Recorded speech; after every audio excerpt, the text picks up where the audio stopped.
Hi hello friends, welcome to my channel. ఏం లేదండి, ఈరోజు అయితే నేను మీకు బొటిక్ స్టైల్లో పైపింగ్ ఎట్లా చేయాలనేది చూపిస్తాను. చూడండి, చాలా ఈజీ పద్ధతి అనమాట. మనము అంటే ఎక్కడ బొటిక్లలోనే ఇలా వేస్తారు, మాకు వస్తుందో రాదో అని చాలామంది అనుకుని ఉంటారు. అలా ఏం లేదండి, కొంచెం టైం పడుతుంది, పర్లేదండి. నీట్గా రావాలనుకున్నప్పుడు కొంచెం దానికి టైం కేటాయించినా కూడా పర్లేదు. చూడండి, మీరైతే ఇక్కడ మామూలుగానే మనం పైపింగ్కి అయితే ఎట్లా తీసుకుంటామో క్లాత్ను అలాగే తీసుకోవాలండి. తీసుకొని దాని మధ్యలో థ్రెడ్ పెట్టేసి థ్రెడ్కి తగ్గట్లో కుట్టు పడేటట్టు వేసుకోండి. అది కూడా సింగిల్ పాదం పెట్టి వేసుకోండి. సింగిల్ పాదం పెట్టి వేసుకోవడం వల్ల దారం అనేది లూజు రాకుండా, మనకి థ్రెడ్ అనేది లూజు రాకుండా టైట్గా వచ్చేటట్టయితే కుట్టు వేసుకోండి. ఇలా చూస్తున్నారు కదా, మధ్యలోకి ఫోల్డింగ్ చేసేసి నేను వీడియోలో చూపిస్తున్నాను కదా, సేమ్ అలాగే అనమాట. మధ్యలోకి పెట్టేసి కుట్టు అయితే వేసేసుకోండి. వేసుకున్న తర్వాత ఇప్పుడైతే మనకి వెడల్పు అనేది ఎక్కువ ఉందన్నమాట. అంత వెడల్పు అయితే అవసరం లేదండి. ఒక 1/2 ఇంచు, అంటే మనం కుట్టు వేసింది కాకుండా ఒక 1/2 ఇంచు వచ్చేలాగా మిగతా దాని అంతటిని కట్ చేసేసుకోవాలన్నమాట. ఇలా కట్ చేసుకోవడం వలన ఏమవుతుందంటే మనం కరెక్ట్గా పెట్టి హ్యాండ్కి పెట్టి కుట్టడానికి ఈజీగా ఉంటుందన్నమాట. ఇలా నీట్గా కట్ చేసేసుకోవాలి. కట్ చేసుకున్న తర్వాత ఇదైతే మనం ఫస్ట్ హ్యాండ్కి అయితే మనం స్టిచ్ చేద్దాము. హ్యాండ్కి ఎలా వేయాలి అంటే, మనం అతుకులన్నీ వేసేసుకుంటాం కదా, చంక పీసులన్నీ ఇట్లా మంచి మళ్ళీ వచ్చేటట్టు ఇట్లా పెట్టేసి చూడండి. ఇక్కడ నేను జాయింట్స్ కూడా వేసేసాను. కరెక్ట్గా ఎగ్జాక్ట్గా పెట్టేసేయండి, హ్యాండ్ దగ్గర పెట్టేసేయండి. లైనింగ్కే వేసుకోండి. ఫస్ట్ లైనింగ్కి వేసుకొని మనం ఎక్కడైతే కుట్టు వేసింటామో థ్రెడ్ పక్కనే, దాని పక్కనే మళ్ళీ కుట్టు వచ్చేలాగా కుట్టు అయితే వేసేసేయండి. చూస్తున్నారు కదా, వీడియోలో అయితే సేమ్ అలాగే అనమాట. లాగకుండా, లైనింగ్ లాగకూడదు, అలాగని థ్రెడ్ మనం వేసే క్లాత్ను కూడా, పైపింగ్ క్లాత్ను కూడా లాగకుండా ఇలా నీట్గా అయితే వేసేసుకోండి. ఇలా వేసుకున్న తర్వాత నెక్స్ట్ వచ్చేసి మెయిన్ క్లాత్ తీసుకోండి. మెయిన్ బ్లౌజ్ తీసుకొని దాన్ని మంచి మళ్ళా వైపు ఇలా పెట్టండి. మంచి మళ్ళా వైపు పెట్టినారంటే నెక్స్ట్ తర్వాత మనం జాయింట్ వేసి ఉంటాం కదా, దాన్ని కరెక్ట్ సెంటర్ పాయింట్ పెట్టుకోండి. మరి ఆ చివర కాకుండా ఈ చివర కాకుండా సెంటర్ పాయింట్ ఎట్లా వస్తుందో చూసుకొని పెట్టుకోండి. ఎందుకంటే మనం జాయింట్స్ అనేది వేసుకుంటాం కాబట్టి అటు ఇటు పోకుండా కరెక్ట్గా వచ్చేలాగైతే వేసుకోండి. ఇలా వేసుకున్న తర్వాత మనకి దానిపైన మనం కుట్టింటాం కదా, దాన్ని లోపల అంటే మెయిన్ క్లాత్కు లైనింగ్కి మధ్యలో వచ్చేలాగా పెట్టేసుకోండి. ఇలా పెట్టేసుకున్న తర్వాత పక్క నుంచి వేయండి కుట్టు. మనకి తిప్పిన తర్వాత థ్రెడ్ అయితే కనపడుతుంటుందండి అక్కడ, దాన్ని వెంబడి వేసేసేయండి. మీరు వీడియో అనేది స్కిప్ చేయకుండా చూడండి. స్కిప్ చేయకుండా చూడడం వల్ల ఏమవుతుందంటే మీకు బాగా అర్థమవుతుంది, ఈజీగా కూడా ఉంటుంది అనమాట. చూడండి, ఇలాగైతే కరెక్ట్గా పెట్టేసుకుని మనం ఎక్కడైతే కుట్టు వేసింటామో కుట్టు అయితే ఖచ్చితంగా కనపడుతుంది. తిప్పి పెట్టినప్పుడు మనకి కుట్టు ఉంటుంది కదా, ఆ కుట్టు వెంబడి వేసుకుంటారండి. మీకు థ్రెడ్ మీదకి మిషన్ పాదం అనేది వెళ్ళకుండా, సూది అనేది వెళ్ళకుండా నీట్గా ఉంటుంది అనమాట. ఇలా వేసిన తర్వాత మనము హ్యాండ్ తీసుకొని ఖచ్చితంగా అయితే అక్కడక్కడ ఒక చిన్న ఘాట్లు అయితే పెట్టేసేయండి. ఎందుకు అక్క సారికి ఘాట్లు అని చెప్తున్నారంటే, ఇక్కడ పట్టి అనేది ఉంటుంది అనమాట. ఇక్కడ చూడండి, మనకి రెండు వైపులా కూడా మధ్యలో అనేది మనం వేసిన పైపింగ్ క్లాత్ అనేది ఉందన్నమాట. ఇలా అయితే ఖచ్చితంగా ఘాట్లు పెట్టండి. పట్టి ఉంటుంది కదండి, లేసినట్టు ఉండకుండా నీట్గా ఉంటుంది అనమాట. ఇలా పెట్టేసుకున్న తర్వాత చూడండి, 2 హ్యాండ్స్ కూడా నేను అలాగే పెట్టేస్తున్నాను. ఇలా పెట్టేసిన తర్వాత ఇలా లైనింగ్ని ఇలా అనేసి కొంచెం ఇట్లా మన గోరు ఉంటుంది కదా, గోరుతో అనేసి ఇలా పెట్టేసుకొని ఇంకా ఏం లేదండి, నీట్గా ఇట్లా మనం పక్కనే పైపింగ్ వచ్చి ఉంటుంది కదా, దాని పక్కనే కుట్టు పడేటట్టుగా అయితే కుట్టేసుకోవాలన్నమాట. చూడండి, మనం తిప్పి కూడా చూపిస్తున్నాను. మనకి ఎటువైపు కూడా ఖర్చు అనేది అస్సలు కనపరాదనమాట. అసలు మనం ఎలా వేసినాం అనేది కూడా వాళ్ళకి అర్థం కాదు, ఏ విధంగా వేసినాం అనేది. ఇక్కడ ఒక విషయం ఏంటంటే, సింగిల్ పాదంతో అయితే పైకుట్టు వేయొద్దండి, ఖచ్చితంగా డబల్ పాదంతోనే వేయండి.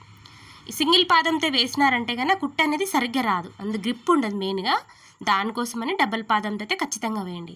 ఇక్కడ నెక్కు వచ్చేసి ఇక్కడ కూడా సేమ్ అంతే అనమాట. లైనింగ్ తీసుకోండి. మెయిన్గా లైనింగ్ తీసుకుని సేమ్ మనం నెక్ అయితే ఎలాగైతే మనం హ్యాండ్ కుట్టుకున్నాం కదా, అలాగే నెక్ వెంబడి క్లాత్ వచ్చేలాగా లాగొద్దండి. లాగడం వల్ల ఏమవుతుందంటే క్రాస్ రావడం, లేదంటే ఇట్లా ఎత్తినట్టు ఉండడం, లేదంటే రౌండ్ రాకపోవడం, ఇట్లా ఏదో ఒకటి ఉంటుంది అనమాట. అలా లేకుండా ఉండాలంటే మనం దేన్ని కూడా కదపకుండా కుట్టుకోవాలన్నమాట.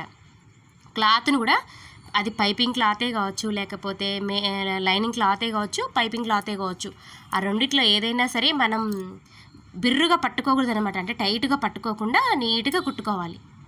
ఇలా నీట్గా కుట్టుకుండడం వల్ల ఏంటంటే షేప్ అనేది రౌండ్ షేప్ అనేది నీట్గా వచ్చేస్తుంది అనమాట. చూడండి మనం చాలా ఈజీ అండి, బొట్టెక్లలో వేస్తుంటారు, ఇలాగా వేస్తే అమౌంట్ కూడా చాలా ఎక్కువ తీసుకుంటారు మనకి. మనం ఇళ్ళ దగ్గర కుట్టే వాళ్ళకి బొట్టెక్లలో కుట్టే వాళ్ళకి తేడా ఏంటంటే ఇదే అండి, డిఫరెంట్ ఇదే అన్నమాట.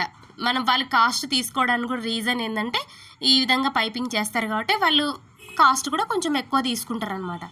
మనం కూడా ఇలా వేసినామంటే కస్టమర్ దగ్గర అడగొచ్చు అనమాట, మేము చూడండి నీట్గా వేసినాం కదా, మనకు ఒక 50 రూపీస్ అట్లా ఎక్కువ ఏమన్నంటే ఖచ్చితంగా ఇస్తారండి, దాని గురించి తెలిసిన వాళ్ళైతే. చూడండి సేమ్ ఇలాగే అనమాట. నెక్స్ట్ తర్వాత బ్యాక్ పార్ట్ను మంచిమల్ల పెట్టేసేయండి. మంచిమల్ల పెట్టేసిన తర్వాత దానిపైన మెయిన్ క్లాత్కు లైనింగ్కు మధ్యలో పైపింగ్ క్లాత్ అనేది ఉండాలన్నమాట. నేనైతే ఇక్కడ మీరు ఒకవేళ ఫస్ట్ కొత్తగా కుట్టే వాళ్ళైతే కంపల్సరీగా జరగకుండా పిన్స్ అయితే పెట్టుకోండి. ఒకవేళ అవసరం లేదు అనుకుంటే కనుక నీట్గా పట్టేసుకొని ఇలాగా చెప్పాను కదండి, మనకు కుట్ట అయితే కనపడుతూ ఉంటుంది. దాని పక్క నుంచి కొంచెం నిదానంగా వేయండి. కొంచెం నిదానంగా వేసినారంటే పర్ఫెక్ట్గా వస్తుంది, చాలా పర్ఫెక్ట్గా వస్తుంది అనమాట. చూడండి ఇక్కడ కూడా మనకి ఏమన్నా ఎక్స్ట్రాస్ ఉంటే నీట్గా అయితే కట్ చేసుకోవాలి. నేనైతే కొంచెం ఎక్కువనే పెట్టి కట్ చేసుకుంటాను కాబట్టి మిగతా అదంతా కూడా నేను ఎక్స్ట్రా అంతా కట్ చేసేస్తున్నాను అనమాట. ఇక్కడ చూడండి ఎప్పుడైనా సరే లైనింగు కరెక్ట్గా కట్ చేసుకున్నామంటే మనము మెయిన్ క్లాత్ అనేది కొంచెం ఎక్కువ పెట్టి కట్ చేసుకోవాలన్నమాట. తర్వాత ఇక్కడ నెక్కు వచ్చేసి ఖచ్చితంగా ఏదైనా చూడండి పెట్టినప్పుడు ఘాట్లు అయితే పైపింగ్ చేసిన ఘాట్లు అయితే ఖచ్చితంగా పెట్టండి. ఇట్లా ఖర్చులు పెట్టడం వల్ల మీకు మంచిగా రౌండ్ అనేది నీట్గా తిరుగుతుంది అనమాట. లేయకుండా మూలలు అందులో లేకుండా నీట్గా ఉంటుంది. ఇక్కడ చూడండి పైపింగ్ ఇంత నీట్గా వచ్చిందో. ఇంకా మనకి front part back part same as it is అండి, ఇంకా అన్నీ అలాగే అనమాట. ఒకదాని తర్వాత ఒకటి స్టెప్ బై స్టెప్ కుట్టుకోండి. కాకపోతే ఏంటంటే మీరు లైనింగ్ అటాచింగ్ చేసిన తర్వాత పైపింగ్ పైన కుట్టు వేసేటప్పుడు సింగిల్ పాదంతో అయితే అస్సలు వేయొద్దండి, అసలు బాగానే రాదు. డబల్ పాదంతోనే వేయండి. ఇదైతే మర్చిపోద్దండి, మీరు బాగా గుర్తుపెట్టుకోండి. మంచి టిప్స్ అండి ఇవి. ఇలాంటివి మీరు మన ఛానల్ని సబ్స్క్రైబ్ చేసుకోవడం వల్ల ఏంటంటే కొన్ని మంచి టిప్స్ అయితే చెప్పగలుగుతాను నేను. చూడండి ఇక్కడ కూడా నేను సేమ్ అలాగే వేస్తున్నాను. కస్టమరు మనం ఎంత నీట్గా కుట్టినామంటే అంత అమౌంట్ కొంచెం ఒక 50 రూపాయలు ఎక్కువ అడిగినా కానీ ఇవ్వగలుగుతారనమాట. మనమే సరిగ్గా కుట్టకపోతే ఇంకా వాళ్ళని అడిగి ఏం లాభం అండి, ఏం లేదు కదా. అందుకనేసి ఫస్ట్ ఫినిషింగ్ అయితే నీట్గా ఇవ్వాలి మనము. అది ఏదైనా సరే ఎలా కుట్టినా ఫినిషింగ్ అయితే ఖచ్చితంగా నీట్గా ఇస్తానే. ఫస్ట్ బ్లౌజ్లోకి చేతిలోకి బ్లౌజ్ తీసుకున్నారంటే ఫస్ట్ ఏం చూస్తారంటే ఇట్లా పట్టుకొని బ్లౌజ్ ఫినిషింగ్ నీట్గా ఉందా లేదా అనేది చెక్ చేస్తారనమాట. ఫిట్టింగ్ తర్వాత విషయము, ఫస్ట్ అయితే అది చూస్తారనమాట. ఇక్కడ నేనైతే పాదం మార్చి నేను పై కుట్టు అయితే వేసేస్తున్నాను అనమాట. వేసి చుట్టూ మొత్తం వేసి ఎక్స్ట్రాస్ ఏమన్నా ఉంటే నీట్గా కట్ చేసి పడేస్తాను అనమాట. మీరు కూడా ఖచ్చితంగా ఇట్లా కొంచెం లైనింగ్ కరెక్ట్గా పెట్టుకున్నప్పుడు మెయిన్ క్లాత్ అనేది కొంచెం ఎక్కువ పెట్టుకోండి. మనం కొంచెం అటు ఇటుగా కుట్టినప్పుడు కరెక్ట్గా ఉంటుంది అనమాట. రెండు కరెక్ట్గా పెట్టుకుంటే కొత్తగా నేర్చుకున్న వాళ్ళకి చాలా ఇబ్బంది అవుతుంది అనమాట. చూడండి ఇక్కడ ఎక్కడ కానీ ఖర్చు లేకుండా ఎంత నీట్గా ఉంటుందంటే అంత నీట్గా ఉంటుంది అనమాట. మనకి ఇంకొంచెం లుక్ రావాలంటే దాన్ని కుట్టిన తర్వాత కొంచెం ఐరన్ రుద్దాలంటే ఇంకా నీట్గా కనపడుతుంది అనమాట. చూడండి ఇక్కడ నేను బ్యాక్ పార్ట్ కూడా డబల్ పాదం మీదనే వేస్తున్నాను. మళ్ళీ అన్ని ఒకటొకటి ఎందుకు మార్చాలి అనేసి అన్నీ కుట్టేసి నెక్స్ట్ తర్వాత నేను డబల్ పాదం పైన అయితే వేస్తున్నానండి. ఇది చూడండి ఇలాగా నీట్గా వేయండి, లాగొద్దండి, ఏది కూడా లాగకుండా నీట్గా అయితే వేసుకోండి. వీడియోని ఎక్కడ కూడా స్కిప్ చేయొద్దండి. స్కిప్ చేయడం వల్ల ఏమవుతుందంటే మిస్ అవుతారు, కొన్ని మిస్ అవుతారు, అర్థం కాదనమాట. మీరు వీడియో ఫుల్గా చూస్తేనే కదా ఏదైనా అర్థమయ్యేది. ఇక చూడండి నెక్ ఎంత నీట్గా వచ్చిందో, ఎక్కడ కానీ ఏదే కానీ ఉండదన్నమాట మనకి. ఇక్కడైతే హ్యాండ్ అండి, ఇక్కడ హ్యాండ్ కూడా నేను తిప్పేస్తున్నాను అనమాట. ఎవరైనా మన ఛానల్ని ఫస్ట్ టైం కానీ చూస్తున్నట్టయితేనా ప్లీజ్ సబ్స్క్రైబ్ చేసుకోండి, నచ్చితే లైక్ చేయండి, షేర్ చేయండి ఫ్రెండ్స్. మీకు ఇంకా ఎలాంటి వీడియోస్ కావాలో నాకు ఖచ్చితంగా కామెంట్ అయితే చేయండి. మీరు ఇవి చూపించండి అక్క అంటే నేను కంపల్సరీగా అవే చూపిస్తాను. తెలియదు కదా మీకేం కావాలో నాకు తెలియదు, అందుకనేసి మీరు కంపల్సరీగా కామెంట్ చేయండి. కామెంట్లో చెప్పినారంటే నేను ఖచ్చితంగా అలాంటి వీడియోలే తీసి పెడతానమాట. చూడండి అంతే ఫ్రెండ్స్, చాలా ఈజీ. మనం లోడింగ్ పైపింగ్ వేసుకోవడం చాలా ఈజీ అనమాట. ఇలా కుట్టారంటే ఇది ఇంటి దగ్గర కుట్టారా లేకపోతే బొటిక్లో కుట్టారా అని మనకే డౌట్ వస్తుంది అనమాట. ఇంకా కస్టమర్కి ఇంకా హ్యాపీగా ఫీల్ అవుతారనమాట. చూడండి ఇలాగనమాట ఫినిషింగ్ అయితే మొత్తానికి ఇలా వస్తుంది.